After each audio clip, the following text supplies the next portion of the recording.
بسم اللہ الرحمن الرحیم نحمده ونصلی علی رسولہ الکریم اما بعد۔ آج ہم نے 11واں سپارہ پڑھا ہے اور 12ویں سپارے کا بھی ایک پاؤ پڑھا ہے۔ تو سورۃ توبہ چل رہی تھی ہماری، وہ ہم نے پڑھی ہے۔ ہوا یہ کہ جب اللہ کے نبی علیہ الصلاۃ والسلام غزوہ تبوک چلے گئے تو مدینہ منورہ میں جب آپ تشریف لائے تو مکے میں تو مشرکین آپ کی مخالفت میں لگے ہوئے تھے، اور مدینہ منورہ کے اندر یہودی اور منافق جو تھے وہ اکثر وہ لوگ تھے جو یہودی تھے اور مسلمان ہو گئے تھے، تو اندر سے مسلمان نہیں تھے، دل سے مسلمان نہیں تھے، صرف زبان سے وہ مسلمان تھے۔ تو اللہ تعالیٰ ایک ایسا حال لے کر آ گئے جس سے یہ بات معلوم ہو گئی کہ یہ منافق ہے اور یہ پکا مسلمان ہے۔ دنیا کے اندر سوال یہ پیدا ہوتا ہے کہ حالات کیوں آتے ہیں، مسلمان پر کیوں حالات آتے ہیں؟ تو اس کا جواب یہ ہے کہ یہ امتحان کی جگہ ہے۔ پھر سوال یہ ہوگا کہ امتحان کیوں ہوگا، امتحان کیوں ہے؟ اس کا جواب یہ ہے کہ ترقی، ڈگری، مقام، مرتبہ اور انسان کے پاس اور فیل ہونے کا جو نظام ہے وہ امتحان سے ہے۔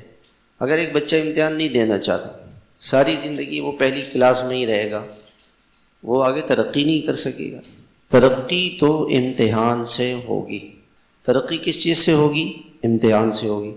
ایک آدمی اگر کلاس 1 کا امتحان دے رہا ہے تو اس کو اسی کا نتیجہ ملے گا، میٹرک کا امتحان دے رہے ہیں تو اس کو اس کا نتیجہ ملے گا، کوئی CSS کا امتحان دے رہے ہیں تو اس کو اس کا نتیجہ ملے گا۔ جتنا امتحان مشکل ہوگا، کہتے ہیں CA کا اور CSS کا اور PhD کا امتحان بڑا مشکل ہوتا ہے، تو جتنا مشکل امتحان انسان دے گا اتنی بڑی ڈگری، اتنا بڑا مرتبہ اور اتنی اس کو فیسلٹیز اور اس کو وہ ملیں گی۔ اس لیے یہ دنیا کا اصول ہے۔ تو یہی اصول اللہ تعالیٰ کے یہاں ہے کہ دنیا امتحان کی جگہ ہے، لہٰذا مومن اور منافق کا پتہ امتحان کے وقت چلے گا۔ پاس کون ہے، فیل کون ہے، امتحان سے تو پتہ چلے گا نا کہ بھئی ایک آدمی یہ کہہ رہا ہے کہ میں اللہ کو مانتا ہوں، میں اللہ کی مانتا ہوں۔ اب اگر اللہ کی مانتا ہے تو یہ پتہ کیسے چلے گا؟ امتحان میں۔ تو غزوہ تبوک ہوا، وہ بڑا مشکل غزوہ تھا، اس میں جو ہے سفر بھی دور کا لمبا سفر، اور اس میں گرمی بھی شدید، دشمن بھی بڑا، سارے حالات تھے۔ تو جو پکے مومن تھے وہ تو سب چلے گئے، اور جو منافق تھے وہ نہیں گئے، اور انہوں نے بڑے بہانے بنائے، منافقین نے بہانے کیے۔ اور اللہ کے نبی علیہ الصلاۃ والسلام، اللہ تعالیٰ نے فرمایا کہ جب آپ واپس آئیں گے تو یہ منافق جھوٹی قسمیں کھائیں گے اور یہ آپ سے کہیں گے کہ بھئی ہم معذور تھے۔ اللہ پاک نے فرمایا کہ آپ ان سے یہ کہہ دیں کہ بہانے مت بناؤ، ہم تمہارے بہانوں کو ہرگز نہیں مانتے، اس لیے کہ اللہ تعالیٰ نے ہمیں تمہاری ساری خبریں بتا دی ہیں، اور اللہ تمہیں دیکھ رہا ہے، اور اللہ کا رسول بھی دیکھ رہا ہے، اللہ بھی دیکھ رہا ہے، اللہ کا رسول بھی دیکھ رہا ہے۔ ایک دن تم اللہ کے دربار میں لوٹائے جاؤ گے اور اللہ تمہیں بتا دے گا جو تم نے دنیا میں کیا ہے۔ انسان یہ چاہتا ہے کہ جی میں اللہ سے چھپا دوں کوئی چیز، تو اللہ سے تو کوئی چھپا نہیں سکتا۔ اللہ پاک فرمائیں گے جتنے بھی بہانے بناؤ، جھوٹ بولو، ہمیں سب پتہ ہے، اللہ کو سب پتہ ہے۔ اور اس میں پھر اللہ تعالیٰ نے فرمایا کہ کچھ لوگ ایسے ہیں جو دیہاتی ہیں، تو دیہات کے لوگ کفر میں، نفاق میں اور جہالت میں بڑے سخت ہوتے ہیں، کیونکہ ان کو دین کا علم نہیں۔ انسان شہر میں رہتا ہے تو اس کو بہت سارے اسباب علم کے اور اس کو اچھائیوں کے، خوبیوں کے، لوگوں اس کو ماحول ہوتا ہے، دیہات میں یہ نہیں ہوتا۔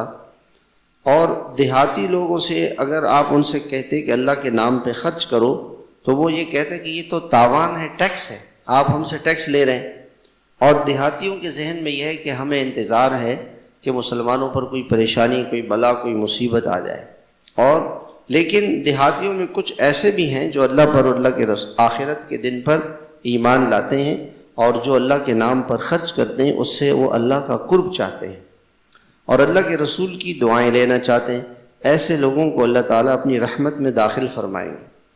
پھر اللہ تعالیٰ نے فرمایا کہ وہ لوگ جو اسلام میں سبقت لانے والے، پہل کرنے والے، پہلے مسلمان ہونے والے، بڑی قربانیاں دینے والے، آگے بڑھنے والے ہجرت میں اور نصرت میں، یہ لوگ اور جو لوگ ان کی پیروی کریں گے اخلاص کے ساتھ، اللہ تعالیٰ ان سے راضی ہو جائے گا اور یہ بھی اللہ سے راضی ہوں گے۔ مسلمان کا کمال کیا ہے کہ یہ اللہ کی تقدیر پر، اللہ کے فیصلے پر راضی ہو، کہ جو اللہ نے میرے لیے فیصلہ کیا ہے، جو اللہ تعالیٰ نے میرے حالات اس دنیا میں میرے لیے مقدر کیے ہوئے ہیں، تو اس پر یہ دل سے راضی ہو، دل سے راضی ہو۔ تو یہ اللہ کے ہر فیصلے پر راضی ہو، اللہ ان لوگوں سے راضی ہوگا، اور اللہ تعالیٰ نے ان کے لیے جنتیں بنائی ہیں، باغات بنائے ہیں، نہریں بہہ رہی ہیں، ہمیشہ اس میں رہیں گے۔ یہ بہت بڑی کامیابی ہے۔ پھر اس کے بعد ایک بات کا اللہ نے تذکرہ یہ فرمایا کہ ایک شخص تھا مدینہ منورہ کے اندر جو خزرج کا رہنے والا تھا، اور وہ عیسائی بن چکا تھا، اور مدینہ منورہ میں بڑا مشہور تھا، لوگ اس کی بڑی تعظیم کرتے تھے، اس کی بات سنتے تھے۔ جب اللہ کے نبی صلی اللہ علیہ وسلم تشریف لائے اور لوگوں نے اللہ کی نبی کی طرف رجوع کیا تو اس کے اندر حسد پیدا ہو گیا، اور یہ حسد انسان کو مار دیتی ہے۔ تو اس نے اللہ کی نبی کی بات کو نہیں مانا اور اللہ کے نبی سے مقابلہ کیا، یہاں تک کہ یہ چلا گیا مکہ، اور مکے کے کافروں کو یہ مقابلے کے لیے لے کر آیا۔ احد میں جب کافر آئے مقابلے کے لیے تو یہ کافروں کی طرف سے آیا، اور اس نے آ کر کے صحابہ سے کہا کہ دیکھو میں تمہارا بڑا خیر خواہ تھا، ہمدرد تھا، اور میں کیسا تمہارے اندر رہتا تھا، تم اس نبی کا ساتھ چھوڑ دو۔ انہوں نے کہا ہم کیوں چھوڑیں، ہم تو نہیں چھوڑیں گے۔ تو وہ بڑا ذلیل ہوا کہ یہ لوگ بھی اب میرے ساتھ نہیں دے رہے۔ بہرحال وہ حضور صلی اللہ علیہ، اور اس نے میدان جنگ کے اندر ایسی پلاننگ کی، گڑھا بنایا، حضور صلی اللہ علیہ وسلم جہاں پہ تھے وہاں گڑھا بنایا، اوپر سے بھر دیا۔ جب آپ چلے تو آپ اس گڑھے میں گر کے زخمی ہو گئے اور آپ بے ہوش ہو گئے، زخمی بھی ہوئے۔ تو اس کے بعد یہ مستقل جنگوں میں لگا رہا، لیکن جب یہ مسلمانوں کو فتح اور کامیابی ہوئی تو یہ شام بھاگا، اور شام بھاگ کر کے وہاں سے یہ پلاننگیں کرنے لگا، اور اس نے منافقین سے رابطہ کیا اور کہا کہ تم مدینہ منورہ میں جہاں مسجد قباء ہے اس کے قریب ایک مسجد بناؤ، وہ مسجد ہمارا مرکز بنے گی، اور ہم وہاں آ کے، اب میرا قاصد آئے گا تمہیں خطوط دے گا، تمہارا ہمارے سے لنک ہوگا۔ تو منافقین نے مسجد قباء کے قریب ایک اور مسجد بنائی۔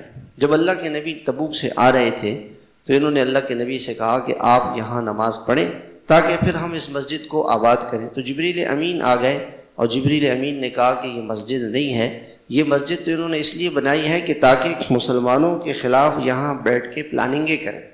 تو آپ نے 2 صحابہ کو بھیجا، انہوں نے جا کر کے اس مسجد کو گرا دیا اور آگ لگا کے اس کو ختم کر دیا۔ اللہ نے اپنے نبی سے فرمایا کہ مسجد قباء، اس میں آپ نماز پڑھیں۔ حدیث میں آتا ہے کہ جو مسجد قباء میں جا کے 2 رکعت پڑھتا ہے اس کو 1 عمرے کا ثواب ملتا ہے۔ اس کے بعد اللہ تعالیٰ نے ایک اور قصہ ذکر کیا۔ جب اللہ کے نبی علیہ الصلاۃ والسلام 10 سال تک مکے میں محنت کرتے رہے، کوئی آپ کی بات نہیں سنتا تھا۔ 11ویں سال مدینہ منورہ کے کچھ لوگ، حج کا موسم تھا، لوگ آئے مدینہ منورہ کے، 6 آدمی مسلمان ہوئے۔ اگلے سال کچھ یہ اور کچھ نئے آئے تو 11 کے قریب لوگ مسلمان ہوئے۔ اس سے اگلے سال 70 کے قریب لوگ مسلمان ہوئے۔ انہوں نے اللہ کے نبی سے کہا کہ آپ مدینہ چلیں ہمارے ساتھ۔ اللہ کے نبی نے فرمایا میں تو چلا جاؤں گا، لیکن بات یہ ہے کہ ساری دنیا تمہاری دشمن ہوگی، چونکہ میں ایک دین لے کر آیا ہوں، اس دین کو تم پھیلاؤ گے دنیا میں اور اس کا رواج نہیں ہے تو لوگ تم سے لڑیں گے، مقابلہ کریں گے، تو تمہاری جانیں بھی لگیں گی، مال بھی لگے گا، تمہاری صلاحیتیں بھی لگیں گی۔ تو ان لوگوں نے کہا کہ یا رسول اللہ ٹھیک ہے یہ سب کچھ ہوگا، مگر ہمیں اس پر اللہ تعالیٰ کیا دیں گے؟ تو اللہ تعالیٰ نے قرآن کی آیتیں اتاری کہ ایمان والوں کے مال اور جان اللہ نے ان سے خرید لیے ہیں اور ان کی قیمت جنت ہے، اور ان کی ذمہ داری کیا ہے کہ یہ اللہ کے راستے میں قتال اور جہاد کرتے ہیں، پھر یا تو شہید ہو جاتے ہیں یا کافروں کو مارتے ہیں۔ یہ اللہ کا وعدہ سچا ہے، ایسا ہو کے رہے گا۔ اور یہ بہت بڑی کامیابی ہے، مسلمان کا مال اور جان اللہ کے نام پر، اللہ کے دین پر، اللہ کے کلمے کو سربلند کرنے میں لگ جائے، یہ سب سے بڑی کامیابی ہے۔ کامیابی دنیا کا بننا نہیں ہے، یہ تو چند روزہ زندگی ہے، تو چند دنوں کی بات ہے۔ کامیابی کیا ہے کہ انسان سے اللہ پاک راضی ہو جائے اور ہمیشہ ہمیشہ کے لیے اللہ کی رضا اور خوشنودی والی جنت اس کو مل جائے، یہ کامیابی ہے۔ اور پھر فرمایا کہ ایمان والوں کی نشانی کیا ہے کہ گناہ ہو جائے تو توبہ کرتے ہیں، اللہ کی بندگی کرتے ہیں، اللہ کا شکر ادا کرتے ہیں، ناشکری نہیں کرتے۔ اللہ تعالیٰ نے جتنی نعمتیں انسان کو دی ہیں اس پر اللہ تعالیٰ کا شکر ادا کرے، اور روزہ رکھتے ہیں، اس کا ایک ترجمہ ہے۔ دوسرا ترجمہ اس سے کہ جہاد کرتے ہیں یا اللہ کے راستے میں طالب علم ہیں، وہ بھی اس سے مراد ہے کہ ایمان والے اللہ کے دین کو سیکھنے کے لیے اپنے گھر کو چھوڑ دیتے ہیں، مال جان کو اللہ کے راستے میں لگا کے جہاد کرتے ہیں یا روزہ رکھتے ہیں۔ رکوع کرنے والے، سجدہ کرنے والے، نیکیوں کا حکم کرنے والے، گناہوں سے روکنے والے اور اللہ کے حدود کی پابندی کرنے والے۔ اللہ نے جس چیز کو حرام کر دیا ہے، شراب ہے، نشہ ہے، زنا ہے، سود ہے، غیبت ہے، بے پردگی ہے، بے حیائی ہے، ناچنا گانا ہے، اس سے بچتے ہیں کہ بھئی اللہ تعالیٰ نے اس کو حرام کیا ہے، ہم یہ کام نہیں کریں گے، ہم چوری نہیں کریں گے، ہم ڈاکہ نہیں ڈالیں گے، ہم کسی کے لیے کسی کے ساتھ دشمنی نہیں کریں گے، یہ اللہ کی حدود ہیں۔ ایسے ایمان والوں کو آپ خوشخبری سنا دیں۔ پھر اللہ تعالیٰ نے 3 صحابہ کا ذکر کیا جو غزوہ تبوک میں نہ جا سکے تھے، کوئی عذر ان کا نہیں تھا، بس تھوڑی سی سستی ہو گئی۔ جب اللہ کے نبی واپس آئے تو کچھ پکے مسلمان تھے، انہوں نے اپنے آپ کو مسجد کے ستونوں سے باندھ دیا کہ ہم سے غلطی ہوئی ہے، ہم نہیں گئے۔ اللہ کے رسول نے ان کی توبہ کو قبول کر دیا اور ان کے رسیوں کو کھول دیا، وہ معاف ہو گئے۔ اور یہ جو 3 صحابہ تھے، انہوں نے اپنے آپ کو رسیوں سے نہیں باندھا اور یہ آئے اور کہا یا رسول اللہ ہم سے غلطی ہوئی ہے، ہمیں جانا چاہیے تھا، ہم نہیں گئے۔ اللہ کے نبی نے فرمایا ٹھیک ہے، جو اللہ کا فیصلہ ہوگا وہ ہم کریں گے۔ 50 دن جو اللہ کے نبی کو وہاں گزرے تھے، وہاں یعنی غزوہ تبوک میں 50 دن گزرے تھے، تو 50 دنوں تک ان سے بائیکاٹ کیا گیا، کسی کا ان سے ملنا جلنا لینا دینا نہیں تھا، اور بڑے سخت حالات اللہ تعالیٰ نے اس کی منظر کشی کی ہے کہ یہ وہ 3 لوگ تھے، زمین ان کے اوپر باوجود وسعت کے تنگ ہو گئی اور ان کی جانیں ان پہ تنگ ہو گئیں، اور یہ سمجھ گئے کہ اللہ کے سوا کوئی اور پناہ دینے والا نہیں ہے۔ پھر اللہ ان پر مہربان ہوا، انہوں نے توبہ کی، اللہ نے ان کی توبہ کو قبول کیا، اللہ بڑا رحم والا ہے۔ 50 دنوں کے بعد ان کی توبہ قبول ہو گئی۔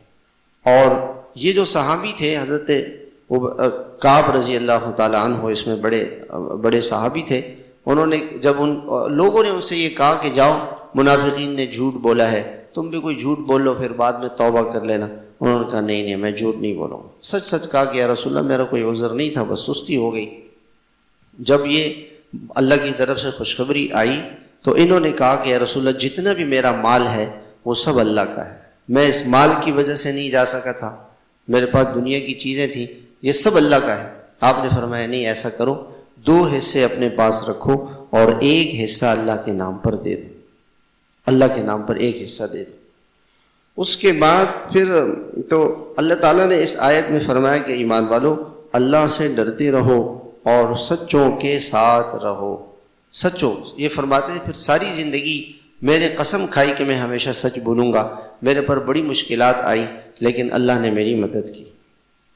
اس کے بعد سورہ توبہ ختم ہوئی، آخر میں اللہ تعالیٰ نے ایک آیت نازل فرمائی کہ شروع میں تو اللہ تعالیٰ نے یہ فرمایا کہ سب کو اللہ کے راستے میں نکلنا چاہیے جہاد کے لیے، بعد میں یہ حکم آیا کہ اگر سارے مسلمان نکلیں گے تو مدینہ خالی ہوگا اور ہر وقت ہر مسلمان کے لیے جانا مشکل ہوگا، تو فرمایا کہ کچھ مسلمان تو جہاد کے لیے چلے جائیں اور کچھ مسلمان وہ اللہ کے نبی کی صحبت میں آئیں، آپ سے علم سیکھیں، اللہ کا دین سیکھیں اور واپس جا کر اپنی قوم کو یہ اللہ کا دین سکھائیں تاکہ وہ اللہ کی نافرمانی سے بچیں۔ اللہ کا دین سیکھنا، اس کے لیے میں سوچ رہا تھا کہ آپ دیکھیں اس دن میں نے بتایا کہ پوری دنیا میں ایک لمحہ بھی ایسا نہیں گزرتا کہ تراویح میں کہیں قرآن نہ پڑھا جا رہا، ایک سیکنڈ بھی۔ ایک ملک میں ابھی تراویح ختم نہیں ہو رہی ہوتی، ابھی ہمارے یہاں ختم ہو رہی ہے، انڈیا میں شروع ہو رہی ہے، انڈیا میں ختم ہوگی تو آگے جو ہے ایران میں شروع ہو جائے گی، ایران میں ختم نہیں ہوگی کہ آگے عراق میں شروع ہو جائے گی، وہاں ختم نہیں ہوگی کہ شام میں شروع ہو جائے گی، وہاں ختم نہیں ہوگی کہ سعودی عرب میں شروع ہو جائے گی۔ اس طرح سے یہ ساری دنیا میں ہر وقت تراویح چل رہی ہے۔ یہ تراویح پڑھانے والے کون ہیں؟ یہ مدرسے کے حافظ ہیں، یہ طلباء ہیں جنہوں نے اللہ کے کلام کو سیکھا، پڑھا، اور ان کی برکت سے مسجدیں آباد ہیں۔ کہ اللہ کا بہت بڑا فضل ہے کہ ایک بہت بڑا طبقہ مسلمانوں کا وہ اپنے بچوں کو دین سکھاتا ہے اور وہ دین کی خدمت میں لگے ہوئے ہیں۔ دیکھیں دنیا کے کسی ملک میں جو مدارس ہیں حکومت ان کی امداد نہیں کرتی ہے۔ بہت سے ملکوں میں تو مدرسے ہیں ہی نہیں۔ سعودی عرب میں جو مدرسے ہیں وہ تو اسکول ہیں سارے، ان کے مدارس نہیں ہیں۔ جیسے ہمارے یہاں پاکستان کے اندر مدرسے ہیں، پورا علم پڑھایا جاتا ہے، ایسا نہیں ہے۔ ایسا دنیا میں کہیں نہیں۔ جتنے خلیجی ممالک ہیں، عرب ممالک ہیں، ان سب کے اندر تو، اور یہاں پر بھی یہ لوگ چاہتے ہیں کہ یہ مدارس کو بند کریں، چونکہ یہیں سے لوگوں کو علماء ملتے ہیں، لوگوں کو یہیں سے دین ملتا ہے۔ کافر تو یہی چاہتے ہیں کہ اسلام کو مٹائیں، لیکن اللہ کا دین کوئی نہیں مٹا سکتا۔ یہ مدارس حکومت کے امداد کے بغیر اللہ کے بھروسے پہ چلتے ہیں۔ آپ دیکھیں، میں آپ سے ایک سوال کرتا ہوں کہ اس کراچی میں حکومت کی طرف سے دینی مدرسے کے لیے کوئی پلاٹ الاٹ ہوا ہے؟ آپ کے علم میں، کسی کے علم میں، کسی حکومت نے کالجوں کے لیے، یونیورسٹیوں کے لیے، کلبوں کے لیے، شراب خانوں کے لیے، ہندوؤں کے مندروں کے لیے، عیسائیوں کے گرجوں کے لیے اور سکھوں کے گردواروں کے لیے پلاٹ ہیں؟ ہر چیز کے لیے ہیں۔ کلب ہیں، کتنے کلب ہیں، ناچنے گانے ڈانس کے، سینما ہیں، لیکن مدرسے کے لیے کوئی پلاٹ نہیں ہے۔ مدرسے کے لیے ایک پیسہ نہیں ہے حکومت کے پاس۔ اور یہ مسلمانوں کی غیرت ہے، ان کا ایمان ہے کہ مسلمان خود اپنا مال جان لگا کر اللہ کے دین کی حفاظت کر رہے ہیں۔ یہ اللہ کا بڑا احسان ہے کہ وہ مسلمان جس کے برکت سے اللہ تعالیٰ دین کی حفاظت کر رہے ہیں، غریب مسلمان ہے، وہ آتا ہے مدرسے میں 1 روپیہ دے کے چلے جاتا ہے، 100 روپے دن میں کماتا ہے، 1 روپیہ اللہ کے نام پہ دیتا ہے۔ قیامت کے دن اس کو پتہ چلے گا کہ اس کی برکت سے کتنا دین دنیا میں پھیلا ہے۔ یہ اللہ تعالیٰ نے، یہ اللہ، دیکھیں وہ لوگ جن کے پاس کروڑوں روپے ہیں وہ مدارس میں اور مساجد میں نہیں خرچ کرتے، اللہ تعالیٰ نہیں ان کے مال کو یہاں استعمال کرتے، ناچنے میں، گانے میں، شرابوں میں، کلبوں میں۔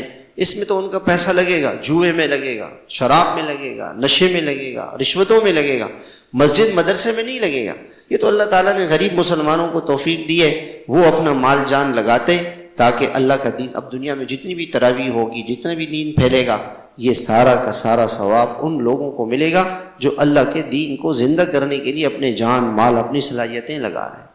یہ اللہ کا احسان ہے۔ اس کے بعد اللہ پاک نے فرمایا کہ کہ ہم نے تمہارے پاس ایک رسول کو بھیجا جو تمہیں میں سے ہے، اور تمہاری تکلیف ان پر بڑی بھاری گزرتی ہے۔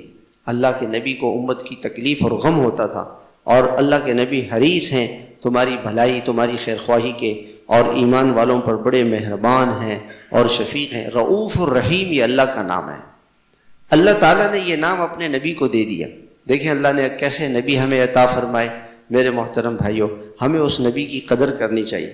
پھر اللہ تعالیٰ نے ایک آیت نازل فرمائی، حسبی اللہ لا الہ الا ہو علیہ توکلت وہو رب العرش العظیم۔ حدیث میں آتا ہے جو اس آیت کو 7 مرتبہ صبح پڑھے، 7 مرتبہ شام کو پڑھے، تو اللہ تعالیٰ اس کو ہر غم سے، پریشانی سے نجات دیتے۔ سورہ یونس، اس سورت میں اللہ تعالیٰ نے قرآن کا مقصد بیان فرمایا کہ قرآن انسان کو برے مستقبل سے ڈراتا ہے کہ دیکھو اگر اس دنیا میں تم اللہ کی نافرمانی والی زندگی، عیاشی، فحاشی، عریانی، زنا، شراب، بے پردگی، بے حیائی، بے دینی، غیبت اور گناہوں کی زندگی گزار کے جاؤ گے تو ڈرو، اللہ کا عذاب آنے والا ہے۔ پھر اللہ کے عذاب سے آپ کو کوئی نہیں بچا سکتا۔ ما لہم من اللہ من عاصم، یہ جملہ آج 2 مرتبہ آیا۔ نوح علیہ السلام نے اپنے بیٹے سے کہا کہ میری کشتی میں سوار ہو جاؤ، اس نے کہا میں پہاڑ پہ چڑھ جاؤں گا، بچ جاؤں گا۔ قال لا عاصم اليوم من امر اللہ، آج اللہ کے عذاب سے تجھے کوئی نہیں بچا سکتا۔ اور اس صورت میں بھی اللہ پاک نے فرمایا کہ ایک دن ایسا آئے گا جب خدا کی پکڑ آئے گی تو اللہ کی پکڑ سے کوئی بھی انسان کو بچا نہیں سکے گا اگر دنیا میں وہ اللہ کی نافرمانی کر کے گیا ہے۔ اور ایمان والوں کو اپنے رب کے یہاں بڑا مرتبہ ملنے والا ہے، اونچا مرتبہ ملنے والا ہے۔ کافر کہتے ہیں یہ جادو ہے۔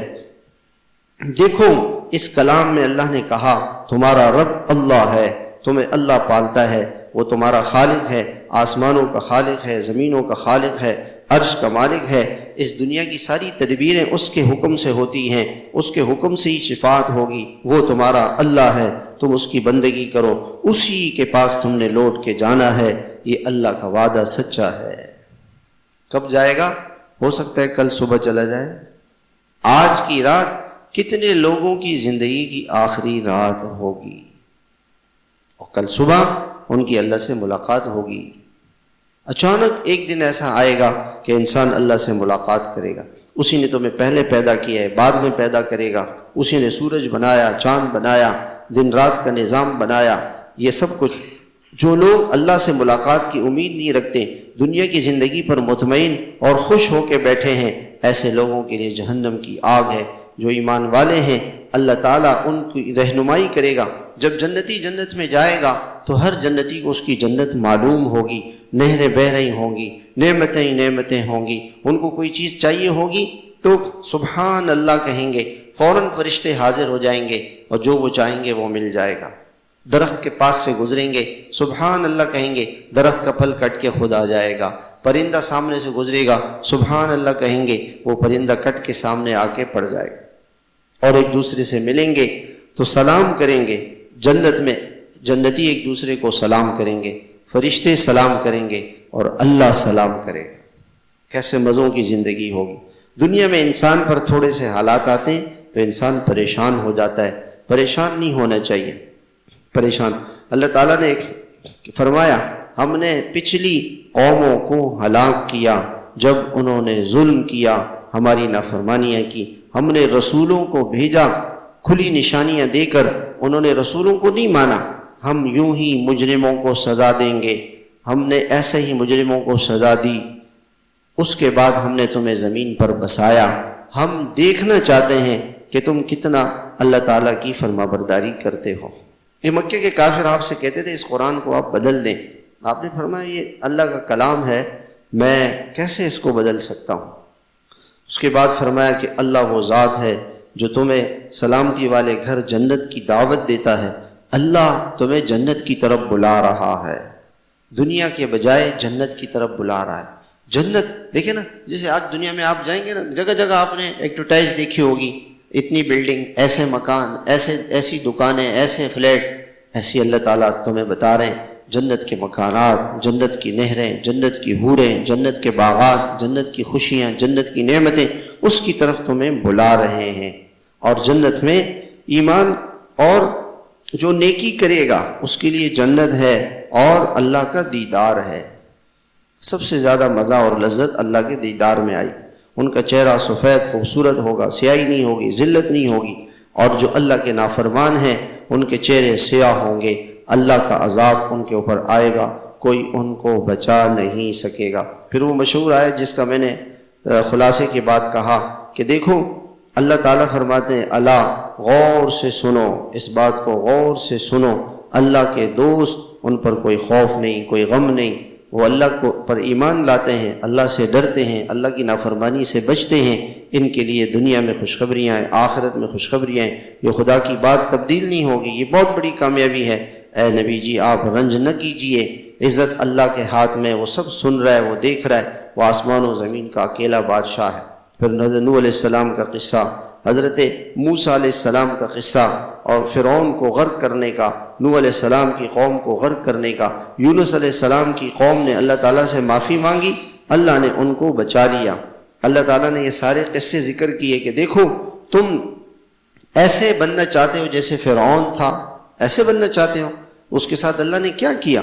دیکھو تم بھی دیکھو، میں بھی دیکھ رہا ہوں۔ اللہ پاک فرماتے ہیں ایک دن ایسا آتا ہے ہم اپنے رسولوں کو نجات دیں گے، ایمان والوں کو بچائیں گے، ایمان والوں کو کی مدد کرنا ہماری ذمہ داری ہے۔ اللہ تعالیٰ نے فرمایا ہم نے اس قرآن کو اتارا تاکہ تم اللہ کی بندگی کرو، اس اللہ سے معافی مانگو، توبہ کرو، وہ تمہاری دنیا بھی بنائے گا، تمہاری آخرت بھی بنائے گا۔ تم نے ایک دن اس اللہ کے پاس جانا ہے، وہ ہر چیز پر قادر ہے۔ اس زمین پہ جتنے بھی جاندار چلتے ہیں سب کی روزی اللہ کے ہاتھ میں ہے، رزق اللہ کے ہاتھ میں۔ اس دن ایک آدمی کہہ رہا تھا کہ آج کل لوگ پریشان ہیں کہ دنیا کی آبادی بڑھ رہی ہے، کھائیں گے کہاں سے؟ میں کہا بیوقوف ہیں دنیا والے سارے، بھئی اللہ نے اس کائنات کو بنایا ہے، اللہ کھلاتا ہے۔ میں آپ سے ایک سوال کرتا ہوں، وہ کون سا رزق ہے جو انسان بناتا ہے؟ گندم کون سی فیکٹری بناتی ہے؟ چاول کون سی فیکٹری بناتی ہے؟ دال کون سی فیکٹری بناتی ہے؟ دال کون سی فیکٹری میں بنتے ہیں؟ آلو، ٹماٹر اور دھنیا، پودینہ، مرچ اور نمک، یہ کون سی فیکٹری سے بنتا ہے؟ کون سی فیکٹری نمک بناتی ہے؟ اللہ بناتے ہیں، اللہ بناتے ہیں۔ رازق اللہ ہے، روزی دینے والا کون ہے؟ اللہ ہے۔ اللہ پاک روزی دیتے ہیں۔ انسان اللہ کو راضی کرے، اللہ کو خوش کرے، اللہ کو منائے، اللہ کی مانے، اللہ تعالیٰ اس کی مدد کریں گے۔ اس کے بعد پھر اللہ تعالیٰ نے دوبارہ حضرت نوح علیہ السلام کی قوم کا ذکر کیا۔ آگے یہ صورت بڑی اہم ہے، سورہ ہود یہ شروع ہوئی ہے، کل انشاءاللہ ہم اس کا آگے جو حصہ باقی ہے وہ پڑھیں گے۔ اللہ تعالیٰ ہم سب کو قرآن پاک سے محبت عطا فرمائے، اس کی لذت عطا فرمائے، اس کا شوق عطا فرمائے، جذبہ عطا فرمائے، اور قرآن سے اپنے دلوں کو ہم منور کریں، اس پر عمل کریں، جو اللہ تعالیٰ ہم سے چاہتے ہیں ویسے کر لیں۔ اللہم لک الحمد کما انت اہل، صلی علی محمد کما انت اہل، وفعل بنا ما انت اہل، فإنک انت اہل التقوی واہل المغفرہ۔ اللہم ربنا آتنا فی الدنیا حسنہ وفی الآخرۃ حسنہ وقنا عذاب النار۔ اے اللہ اس قرآن پاک کو ہمارے لیے نور بنا دے، رحمت بنا دے، برکت بنا دے، ہدایت کا ذریعہ بنا دے۔